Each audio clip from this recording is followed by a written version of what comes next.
नमस्कार दोस्तों, स्वागत है आपका आपके अपने YouTube channel current affairs by MK sir पर।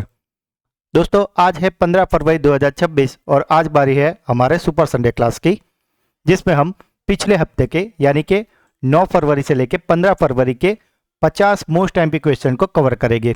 तो पूरा वीडियो बड़े ध्यान से देखना, लास्ट में आपका टेस्ट होगा जिसके आंसर आपको कमेंट करने हैं। दोस्तों, अगर आप हमारी चैनल के वीडियो को डेली फॉलो करते हो तो आप कोई भी कॉम्पिटिटिव एग्जाम की तैयारी कर रहे हो उसमें आप निश्चित पास हो जाओगे, क्योंकि हम यहाँ ऐसे ही हर रोज 15 क्वेश्चन लेते हैं जो आपकी हर एग्जाम के लिए बहुत ही ज्यादा इंपॉर्टेंट हो। तो दोस्तों, अगर अभी तक चैनल को सब्सक्राइब नहीं किया तो जल्दी से कर लीजिए। तो चलिए वीडियो स्टार्ट करते हैं। भारतीय टीम ने अब तक कुल कितनी बार आईसीसी अंडर 19 वर्ल्ड कप का खिताब जीता है? तो दोस्तों, भारतीय टीम ने अंडर 19 वर्ल्ड कप जीता है अब तक 6 बार। एयरबस ने एरोस्पेस अनुसंधान और नवाचार को बढ़ावा देने के लिए सेंटर ऑफ एक्सीलेंस का उद्घाटन गुजरात के किस शहर में किया है? ये उद्घाटन हुआ है वडोदरा में। 100% बीमा कवरेज हासिल करने वाला भारत का पहला जिला कौन सा बना है? तो यह जिला है राजस्थान का अलवर। हाल ही में सुप्रीम कोर्ट ने भारतीय संविधान के किस अनुच्छेद के तहत मासिक धर्म स्वास्थ्य को एक मौलिक अधिकार के रूप में मान्यता दी है? तो दोस्तों, ये जो संविधान का अनुच्छेद है वो है अनुच्छेद 21। सुप्रीम कोर्ट ने केंद्र सरकार को सभी स्कूलों में छात्राओं के लिए मुफ्त सैनिटरी पैड वितरण और मासिक धर्म स्वच्छता के लिए एक राष्ट्रीय नीति तैयार करने का निर्देश दिया है। किस टीम ने दिल्ली कैपिटल्स को हराकर महिला प्रीमियर लीग 2026 का खिताब अपने नाम किया है? तो दोस्तों, WPL 2026 को जीत लिया है रॉयल चैलेंजर्स बेंगलुरु ने। किस राज्य सरकार ने भारत में पहली बार वरिष्ठ नागरिकों के कल्याण के लिए एक अलग एडल्ट्री बजट पेश किया है? तो दोस्तों, ये जो एडल्ट्री बजट है इसे पेश किया है केरल ने। दोस्तों, अगर अभी तक चैनल को सब्सक्राइब नहीं किया तो जल्दी से कर लीजिए। परीक्षा पे चर्चा 2026 का 9वां संस्करण हाल ही में कहाँ आयोजित किया गया है? तो दोस्तों, ये जो परीक्षा पे चर्चा का 9वां संस्करण है इसका आयोजन हुआ है नई दिल्ली का। किस राज्य की राजधानी में अत्याधुनिक क्वांटम वैली की आधारशिला रखी जा रही है, जो क्वांटम कंप्यूटिंग और नवाचार का केंद्र बनेगी? तो दोस्तों, ये जो क्वांटम वैली है वो बनने वाली है आंध्र प्रदेश के अमरावती में। किस बैंक ने MSME को सशक्त बनाने के लिए बिना किसी गारंटी के रूफटॉप सोलर फाइनेंसिंग सुविधा शुरू की है? तो दोस्तों, ये जो MSME है यानी कि micro small and medium enterprise, इसके लिए बिना गारंटी के लोन दे रहा है एक्सिस बैंक, और इसके तहत 10 लाख से लेकर 2 करोड़ रुपए तक बिना गारंटी के लोन दिया जाएगा। विश्व दलहन दिवस प्रतिवर्ष किस तिथि को मनाया जाता है? तो दोस्तों, ये जो विश्व दलहन दिवस है वो मनाया जाता है 10 फरवरी को, और इसकी शुरुआत 2019 में की गई थी। भारत की किस रोबोटिक कंपनी ने देश का पहला पहियों वाला ह्यूमनॉइड रोबोट एलेक्स W पेश किया है? तो दोस्तों, ये जो ह्यूमनॉइड रोबोट है पहियों वाला, इसे बनाया है एडवर्ड नाम की कंपनी ने। फरवरी 2026 में आयोजित मिलानो कॉर्टिनो शीतकालीन ओलंपिक में मशाल वाहक के रूप में किस भारतीय दिग्गज को चुना गया है? ये चुने गए हैं अभिनव बिंद्रा, जो कि एक भारतीय शूटर थे। SAFF अंडर 19 महिला चैंपियनशिप 2026 का खिताब किस देश ने जीता है? तो दोस्तों, इसे जीत लिया है हमारे देश भारत ने। 7 फरवरी 2026 को नेपाल के पोखरा में खेले गए फाइनल मुकाबले में भारत ने बांग्लादेश को 4-0 से हराकर शानदार जीत दर्ज की है।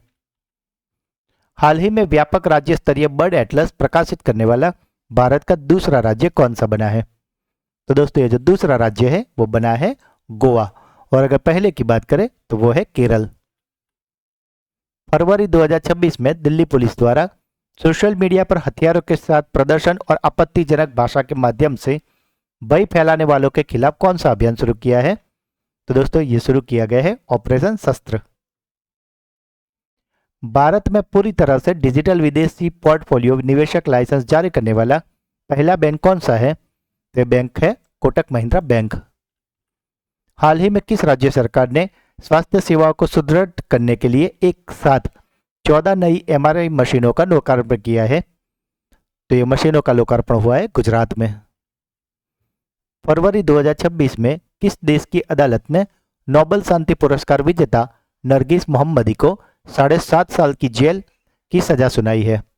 तो दोस्तों ये सजा सुनाई गई है ईरान द्वारा।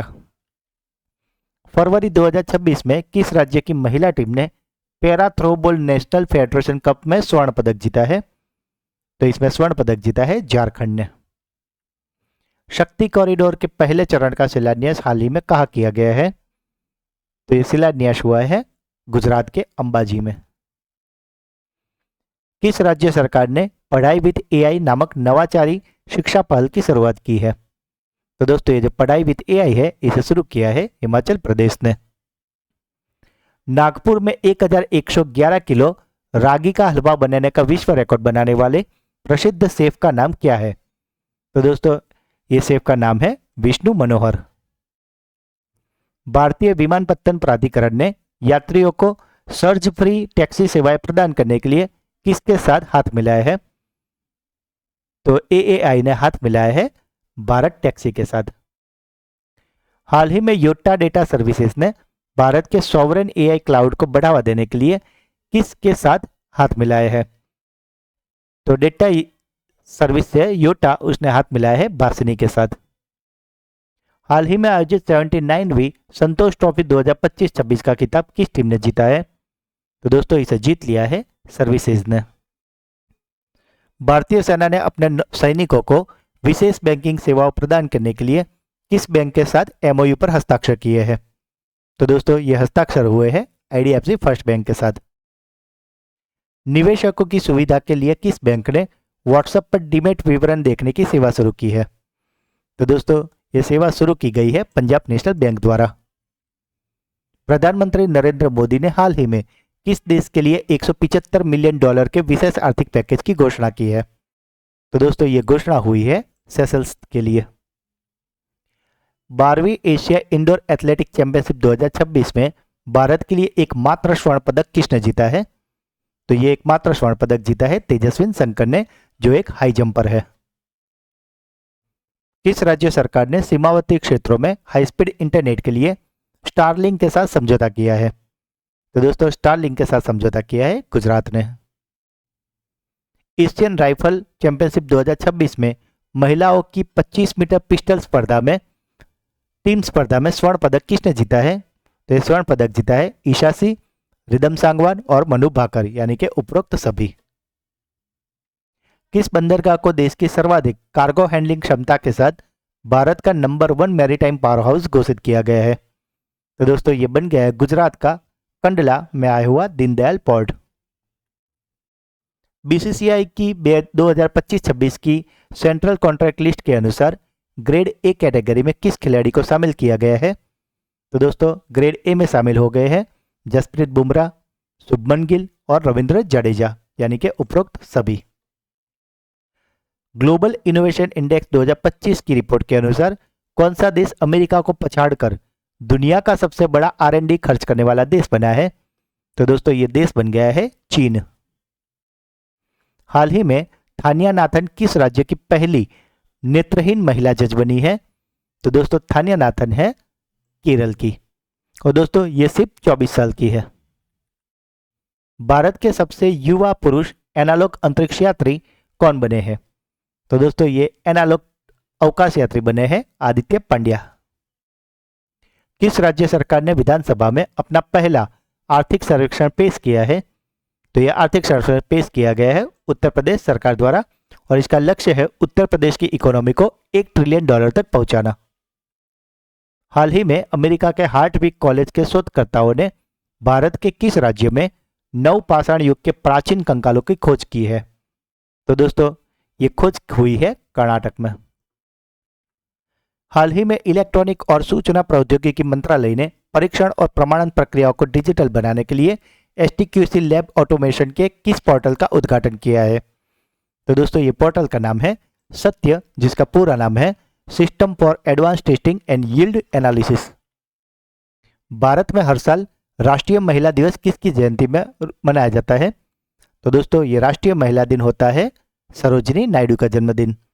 अगर एग्जाम पॉइंट ऑफ व्यू की बात करें तो हर साल 13 फरवरी को यह दिन सरोजिनी नायडू के जयंती के उपलक्ष्य में मनाया जाता है, जिन्हें महात्मा गांधी जी ने नाइटिंगेल ऑफ इंडिया की उपाधि दी है। वह कानपुर अधिवेशन 1925 में भारतीय राष्ट्रीय कांग्रेस की पहली महिला भारतीय अध्यक्ष बनी थी। ध्यान दें कि एनी बेसेंट जो थी वो पहली महिला अध्यक्ष थी, लेकिन सरोजिनी नायडू पहली भारतीय महिला अध्यक्ष थी। स्वतंत्रता के बाद वह भारत की पहली महिला राज्यपाल बनी थी संयुक्त प्रांत की, जो कि अब कहला जाता है उत्तर प्रदेश। और उनकी अगर प्रसिद्ध रचनाओं की बात करें तो वो थी द गोल्डन थ्रेशोल्ड और the bird of time. I live connect नामक दुनिया का पहला डॉक्टर लेड एआई संचालित हेल्थ केयर इकोसिस्टम किस देश में लॉन्च किया गया है? इसे लॉन्च किया है भारत ने। एशियन राइफल पिस्टल चैंपियनशिप 2026 में जूनियर महिलाओं की 50 मीटर राइफल 3 पोजीशन स्पर्धा में स्वर्ण पदक किसने जीता है? तो ये स्वर्ण पदक जीता है प्राची गायकवाड़ ने। 4 स्टार ऑफ डेस्टिनी नामक पुस्तक किस पूर्व भारतीय सेना के प्रमुख की आत्मकथा है? तो दोस्तों हाल ही में ये पुस्तक काफी ज्यादा चर्चा में है और ये 4 स्टार ऑफ डेस्टिनी पुस्तक लिखा है जनरल मनोज मुकुंद नरवणे ने। हाल ही में विपक्ष ने लोकसभा स्पीकर ओम बिरला के खिलाफ अविश्वास का प्रस्ताव कौन से अनुच्छेद के तहत लाया है? तो ये अविश्वास का प्रस्ताव लाया गया है अनुच्छेद 94A के तहत। फरवरी 2026 में किस देश के राष्ट्रपति एम्मनुएल मैक्रो एआई इम्पैक्ट समिट में भाग लेने के लिए भारत की आधिकारिक यात्रा पर आएंगे? तो दोस्तों ये जो एम्मनुएल मैक्रो है वो है फ्रांस के राष्ट्रपति। यूबीएस बिलियनर्स एम्बिशंस रिपोर्ट 2025 के अनुसार सर्वाधिक अरबपतियों वाले देशों में भारत का स्थान कौन सा है? तो दोस्तों भारत का स्थान है अब तीसरा। अगर पहले और दूसरे की बात करें तो 924 अरबपति के साथ अमेरिका पहले नंबर पे, 470 अरबपति के साथ चीन दूसरे नंबर पे और 188 अरबपति के साथ भारत तीसरे नंबर पे था। और अगर बात करें पिछले साल की तो पिछले साल भारत में अरबपति की संख्या थी 185। भारत का सबसे बड़ा ऊन उत्पादक राज्य कौन सा है? तो दोस्तों ये सबसे बड़ा ऊन उत्पादक राज्य बना है राजस्थान। गृह मंत्रालय के नए दिशा निर्देशों के अनुसार आधिकारिक कार्यक्रमों में वंदे मातरम के कितने छंद गाना अनिवार्य है? तो ये 6 छंद। बंकिम चंद्र चटर्जी द्वारा रचित मूल गीत के सभी 6 छंद को अनिवार्य कर दिया गया है और पूरे गीत की अवधि की अगर बात करें तो वो 190 सेकंड तय की गई है। जब राष्ट्रगीत और राष्ट्रगान दोनों एक साथ बजाए जाएंगे तो वंदे मातरम पहले गाया जाएगा और राष्ट्रगीत जब बजेगा तब सभी को सावधान की मुद्रा में खड़ा होना अनिवार्य है। हालांकि अगर सिनेमाघरों में किसी फिल्म में या न्यूज़रील के हिस्से में अगर ये बजता है तो खड़ा होना अनिवार्य नहीं है। और ये दिशा निर्देश वंदे मातरम की रचना के 150वें वर्ष के उपलक्ष्य में जारी किए गए हैं। दिल्ली में लखपति बिटिया योजना की घोषणा हाल ही में किसने की है? तो दोस्तों ये जो लखपति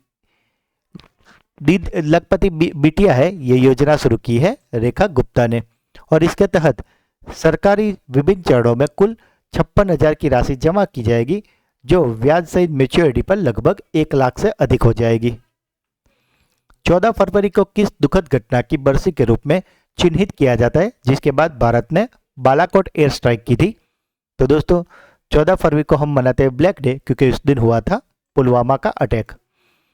और इसके जवाब में भारतीय वायुसेना ने 26 फरवरी 2019 को पाकिस्तान के बालाकोट में आतंकी शिविरों पर एयर स्ट्राइक की थी और जिसे ऑपरेशन बंदर कोड नेम दिया गया था। दोस्तों जनवरी महीने का करंट अफेयर्स, जिसमें हमने पूरे जनवरी महीने के मोस्ट एमपी 200 एमसीक्यू कवर किए हैं, वो वीडियो ऑलरेडी चैनल पे आ गया है, तो अगर अभी तक आपने वो नहीं देखा तो उसे जरूर देख लेना। और दोस्तों अब बारी है आपकी ब्रेन बूस्टर क्विज की, जिसमें 3 क्वेश्चन पूछे जाएंगे जिसके आंसर आपको कमेंट करने हैं। आज का पहला क्वेश्चन, फरवरी 2026 में किस देश की अदालत ने नोबेल शांति पुरस्कार विजेता नरगिस मोहम्मदी को 7.5 साल की जेल की सजा सुनाई है? शक्ति कॉरिडोर के पहले चरण का शिलान्यास हाल ही में कहाँ किया गया है? और आज का आखिरी सवाल, हाल ही में सुप्रीम कोर्ट ने भारतीय संविधान के किस अनुच्छेद के तहत मासिक धर्म स्वास्थ्य को एक मौलिक अधिकार के रूप में मान्यता दी है? तो दोस्तों तीनों क्वेश्चन के आंसर आपको कमेंट में करने हैं। और अगर आप हमारी चैनल के वीडियो को डेली फॉलो करते हैं, जो हर दिन सुबह 8 बजे चैनल पे आते हैं, तो आप कोई भी कॉम्पिटिटिव एग्जाम की दे रहे हो उसमें आपको निश्चित फायदा होगा, क्योंकि हम वहाँ पे डेली मोस्ट टाइम पे 15 क्वेश्चन करवाते हैं, वो भी 15 मिनट से कम टाइम में। और साथ में हम डेली, वीकली और मंथली रिवीजन भी करवाते हैं। तो दोस्तों अगर आपको आज का वीडियो अच्छा लगा है तो इसे लाइक करें, जो भी क्वेश्चन पूछे गए या अगर आपका कोई डाउट है तो उसे कमेंट करें, वीडियो को ज़्यादा से ज़्यादा अपने व्हाट्सएप, टेलीग्राम और सोशल मीडिया पर शेयर करें। और अगर अभी तक चैनल को सब्सक्राइब नहीं किया तो जल्दी से कर लीजिए। तो मिलते हैं एक नए वीडियो में, तब तक के लिए पढ़ते रहिए, आगे बढ़ते रहिए। जय हिंद, जय भारत।